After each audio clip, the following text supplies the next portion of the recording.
Hello, and welcome to Soul Talk, where we explore the soul in all things.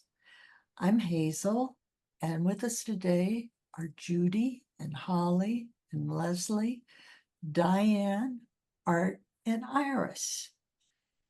And the topic today is, what is the purpose of the soul?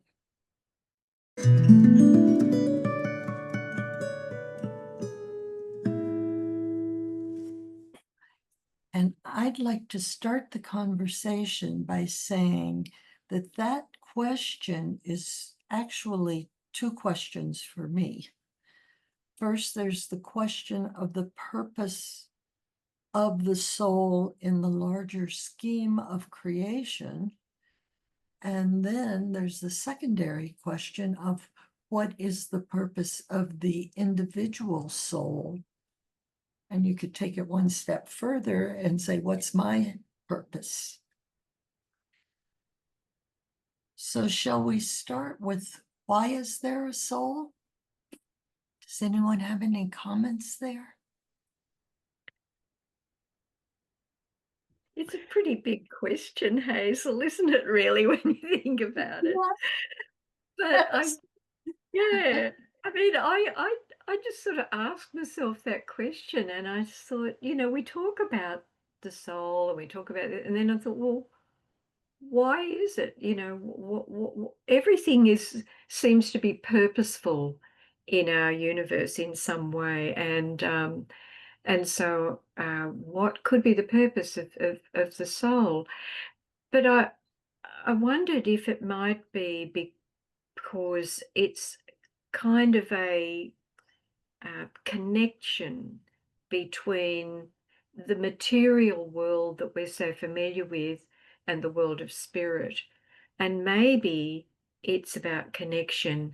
I mean, we associate the soul with love, and love is that great magnetic connector um, that holds everything, in relationship.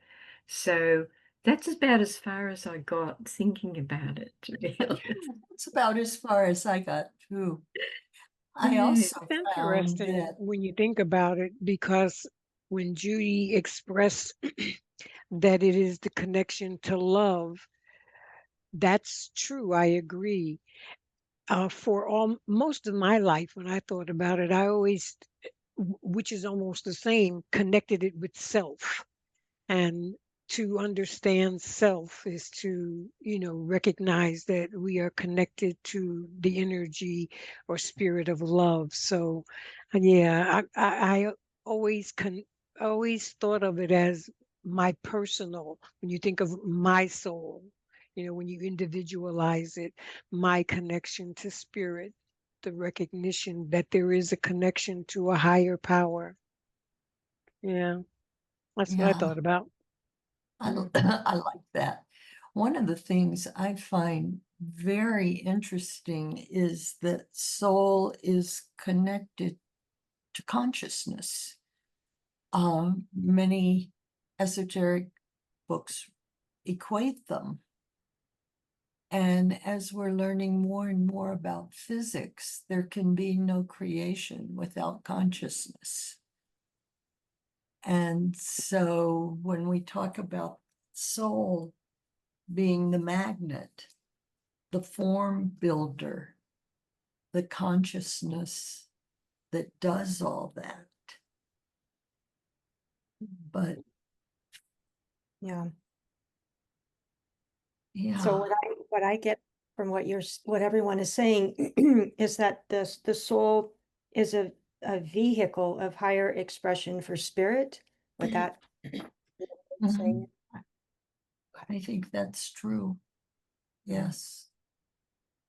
I was having some similar thoughts, but as you're all speaking, I'm also thinking that not only are we connecting the material form with the spiritual consciousness, but it's a way of connecting between us, like soul connection between other human beings, like, people.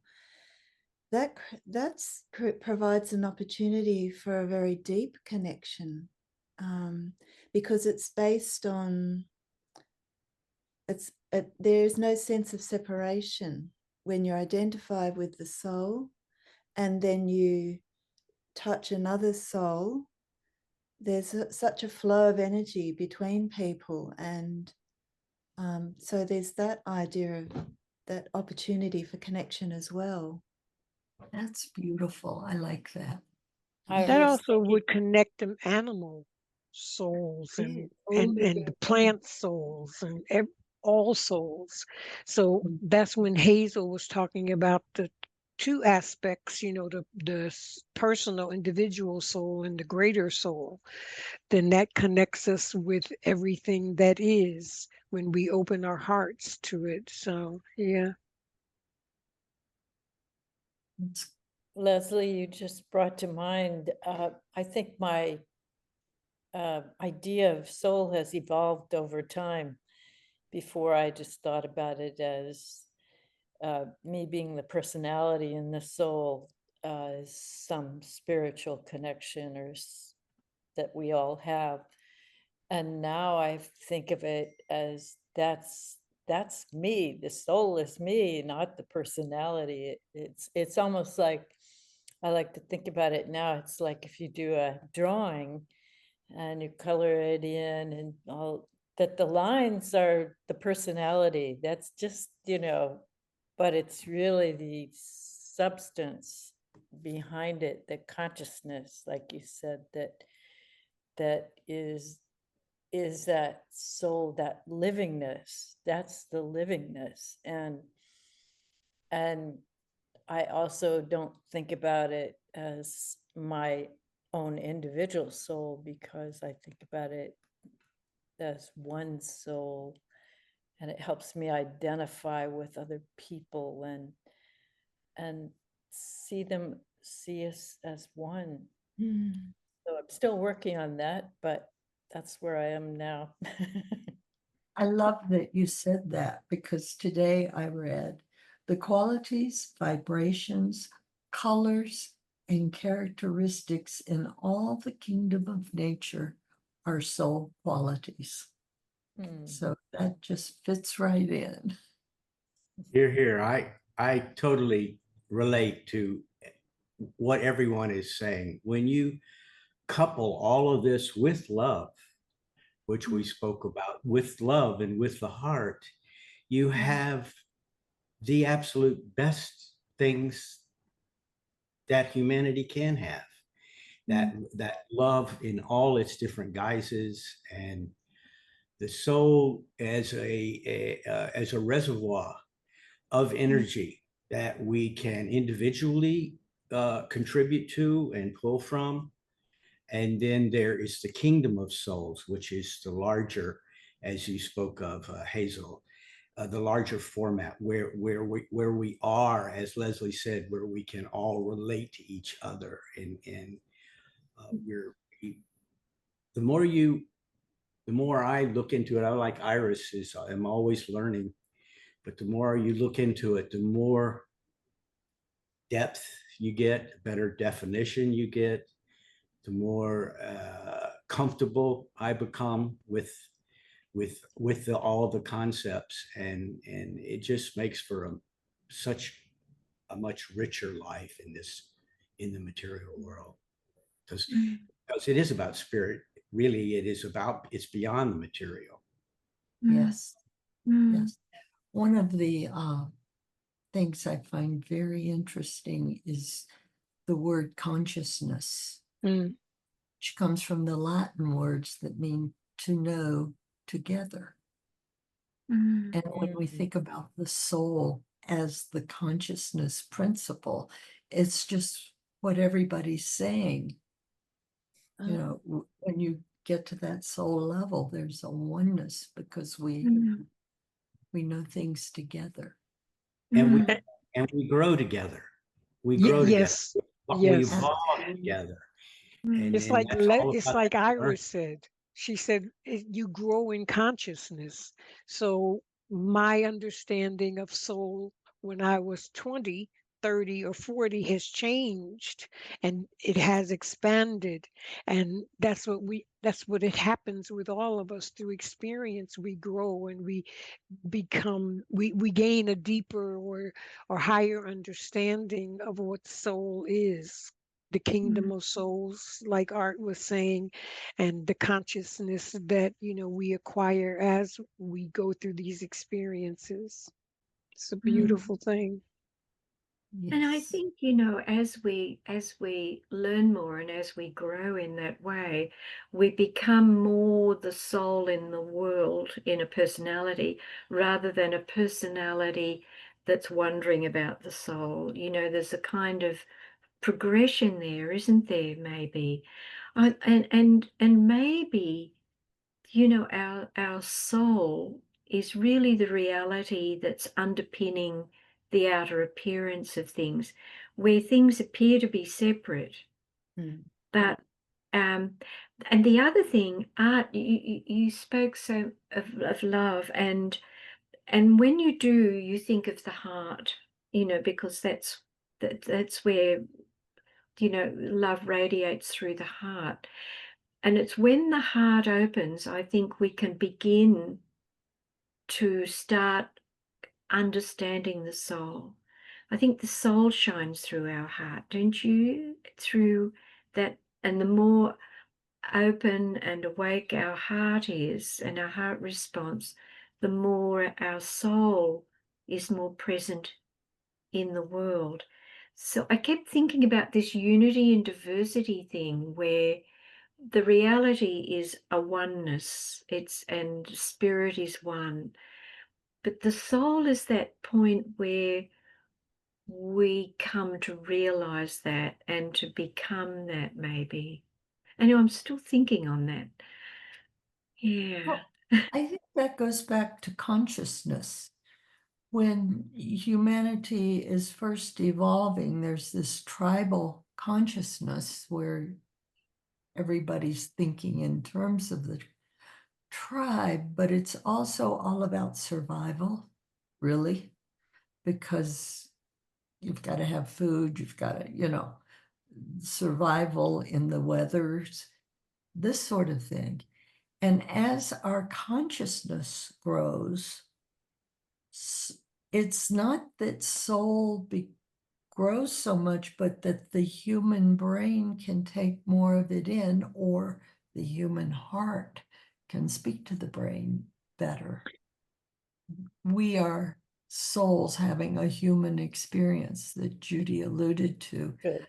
To me, that's Good way to very put it. real. Mhm. So I was reading a book the other day that was speaking to the soul. And the one thing that I came away with, which was really wonderful, was even though there is the oneness of the kingdom of souls and the connection that we all have to spirit, that even though we are all one, we are individual in that one. So we express things and see things in different ways. So we can recognize the oneness of all life, yet we can still express the individuality that we have within that life, so that things can be perceived and seen in different ways and expressed in those different ways, all of them expressing a form of love. So it's nice. As you say that, it makes me think of perhaps one of the reasons we had to individuate is there's so much more than one person or individual could perceive. And it's when we put all of our perceptions together that we step closer to reality. Mm. I'm thinking about what you said before, Hazel, where soul's having a human experience, and the soul is eternal, the human body is not. And so and also putting it together with what you were saying before, that the soul is like a magnet in that it creates form for the purpose of incarnation. So makes me think that the soul itself has an intention that it's not just sort of wafting around there. It incarnates with an intention for a particular lifetime and goes through a whole lot of learning, but then that learning kind of goes back into the oneness somehow. It's funny, it's interesting when you think about it. It's so hard to, as a physical entity, it's so hard to get that idea of separateness out of my awareness. It just so many constant reminders of it. It's that interesting being in two states all the Yes. time. But I You- know when just some of the meditations that I've been doing lately in different places, the ones where there's an invitation to identify with the earth as a unified living being, and that human beings are part of the consciousness, the living consciousness of the earth. And I just feel like I am so connected, that it's such a profound and satisfying experience. It's Yeah. deeply satisfying to feel like I'm not one separate important thing on its own. What's important about being human is that you're part of this whole, the living planet. It's really I have to extrapolate from that and make sense of that still, but it says something about the nature of the soul. The purpose of the soul allows us to have that experience, perhaps. I don't know, others might shed some light. Yeah, I think you said it beautifully. And yeah, it's doing our small part in relation to everybody else that makes our lives important. Mm. And I And you think know, oh, go ahead, Judy. Go ahead, Iris. please go ahead, Iris. Oh. I was thinking, you said the purpose of the soul, the purpose when you were talking, it was like the purpose is to evolve, to gain more consciousness. It seems that's what our purpose is in life. That seems like the purpose of the planet, I guess, and everything is to evolve, to learn. Of course, all those things are beyond us, but if we think of as above, so below, then we can try to make some sense of that. Yeah, yeah. Because things are evolving and consciousness, our experience of consciousness is expanding. I've always been fascinated by the thought that the human mind can embrace the whole planet. We, as Leslie, as you were reminding us of this great living being that we're part of, but we're able to be consciously aware of that being, and I think increasingly so. But also, what, thinking about what's the purpose of the soul, and I started to think, okay, so the soul might say, what's the purpose of the personality in the world? And just sort of switch it around and think about it from that perspective, because you were talking about, gaining experience and knowledge and so on. And maybe that's part of what the personality's purpose is. I don't know, it was Matter. Mm-hmm. just switched it around. I think But the definition, I'm go ahead. sorry. Go Art, ahead. no, Art, because I was going to refer to something that you said anyway.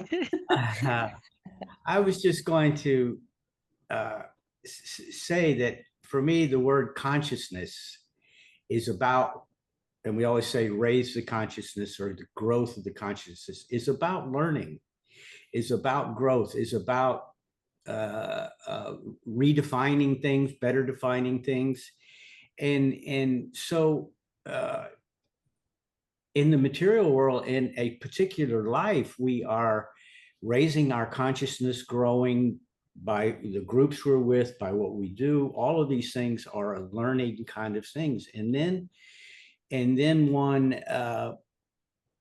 then that it, in my sense of it, in that way, goes into the whole consciousness as we pass and we reincarnate. So as we are reincarnating, coming life after life after life, is we are learning from life to life. And so our awareness of all of this grows exponentially. And it's, for me, very interesting because lately I have been able to rely even more and more and more on what I perceived that I learned in past lives. I've always used it as an artist I always called it my intuition. And I would let my work speak to me, tell me what to do. And then I realized that this is a higher energy that I'm relating to. And I depend on that. Yeah. For what I do, I depend on that in my everyday life, and everyone I come in contact or try to share that idea, which is raising your consciousness at all times. Mm. And growing life after life. Don't you think it's wonderful that, every so often we get a chance at a new sheet, a clean page, just, we've messed up, throughout our life and made a lot of mistakes and so on. But then we get another chance to sort of, I just love that idea. I always love it when I turn my notebook over to a fresh new page, and it feels really great, to make those very neat at the beginning, and then we learn, and there's lots of crossing outs and so on. There's a great beneficence in this whole structure, for want of a better word, this whole process, isn't there? And it flows through the soul. You get a sense of that vastness that Leslie describes so beautifully too, the vastness of being and the beneficence of it.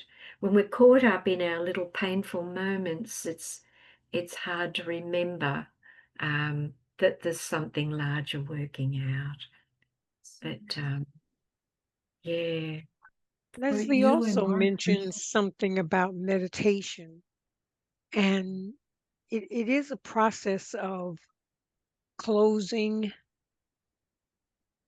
or shutting out what the eyes and the senses perceive so that we can be opened up to a higher level of perception, higher energy.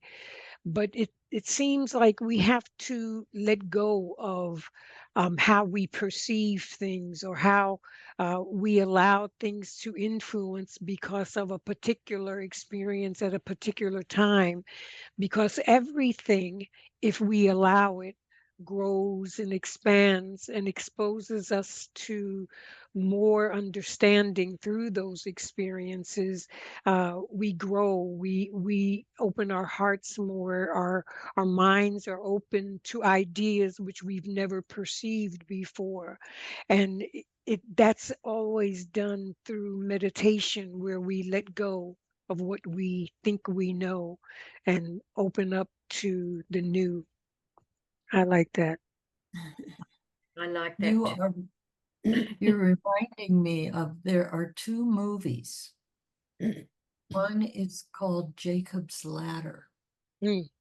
And the writer, producer, I think he directed it too, was trying to depict how the Tibetan Book of the Dead might really work. And it's about a man who's died and he's in kind of a bad place. But with each renewal, it's a little better and a little better until, of course, at the end, he becomes a new person. The Mm. other one, which I'm sure those of us in America was Groundhog Day. Yeah. I mean, if that was the Tibetan Book of the Dead for me over and over again. But it does, it shows how each day, each lifetime you grow a little more, get it a little closer to right until you finally get where you're trying to go. A little closer to the soul being that you really are. Yeah. Yeah. Or that point of consciousness that is aware of the whole. It's an individual point of consciousness that is aware of the whole. That's that And kind of you. Yeah. Yeah. When you say that, it's aware of the whole. But as long as we're in this body, Mm. can we ever have the whole of awareness? Can we ever recognize or cognize the whole of awareness? I think there are I understand that. Yeah, and I think it's the paradox that you were talking about, Leslie. But I do think there are moments when probably during meditation or even doing something like, being on a walk and looking at a beautiful view, where all of a sudden you completely forget yourself or your personality self, I suppose. And I remember one particular meditation, I realized, and the phrase came into my mind, that I had a complete disidentification with my physical body. Mm. If that makes sense, like in no way was I aware of my physical body.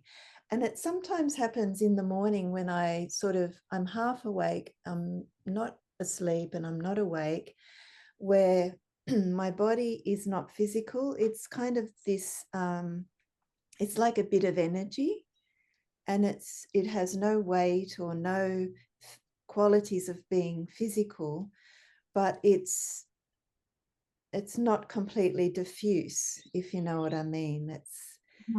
It's hard to describe. It's extremely peaceful, and there's no physical sensations, but there is some kind, it's like I'm just an awareness. I'm like a blob of energy that has some awareness.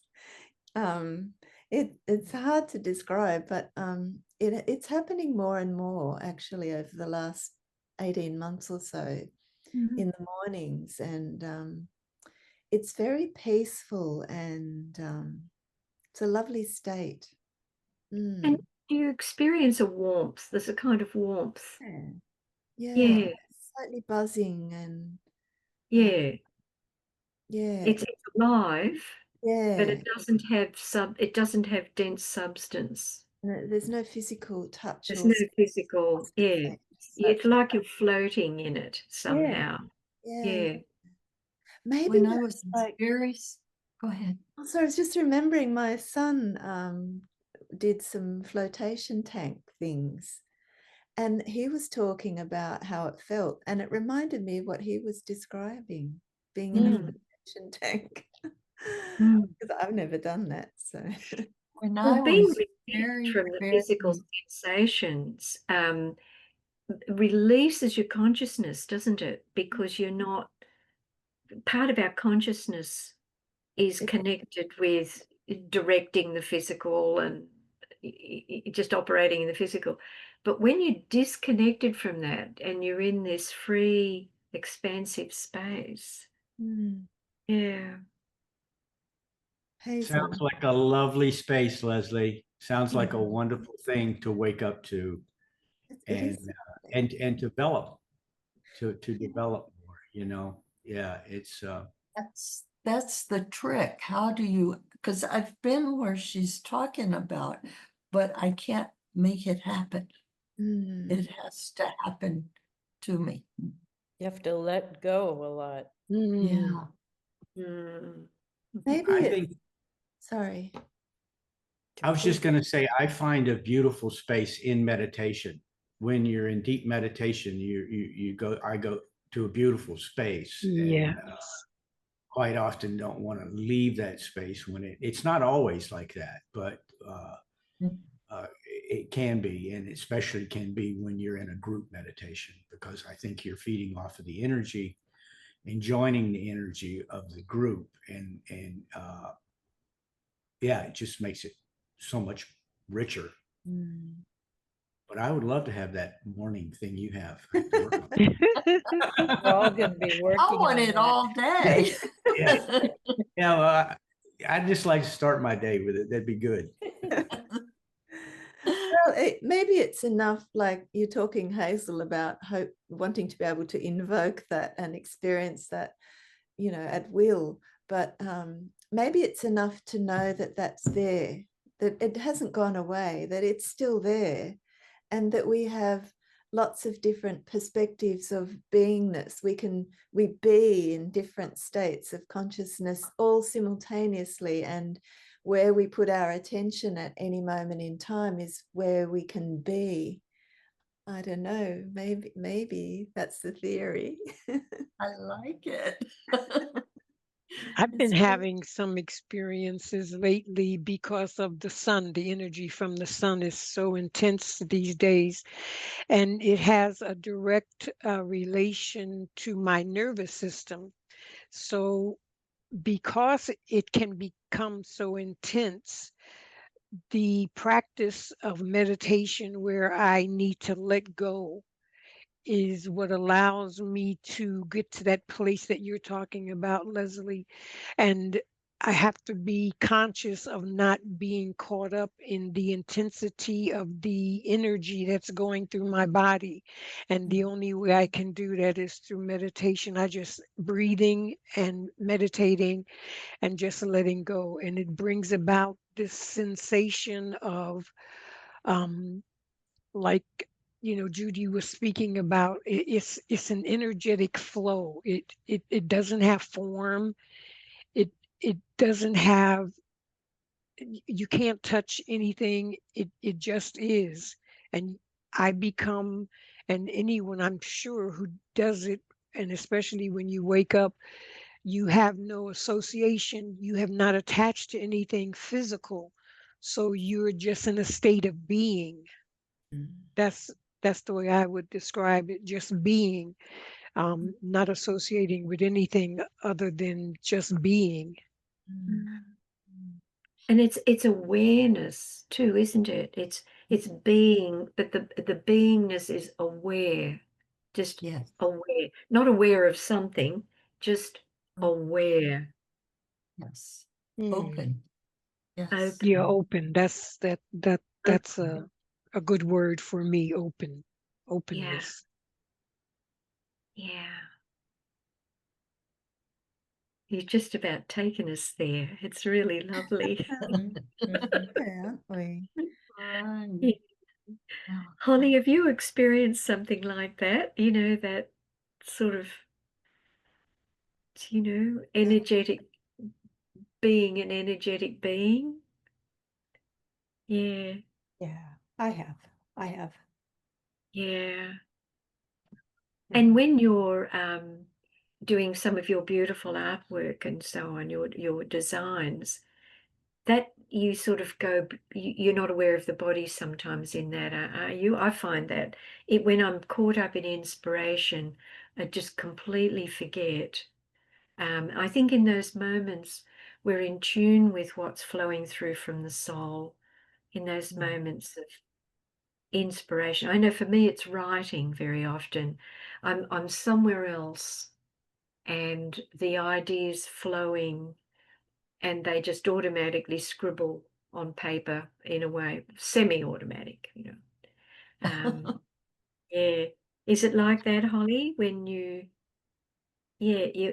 working with your artwork and Yeah, drifting away, drifting away. You just kind of feel that you're not really attached to your physical body. You're in a different realm of consciousness, a different sense of beingness, where there's less resistance. Everything just flows. It just flows right through.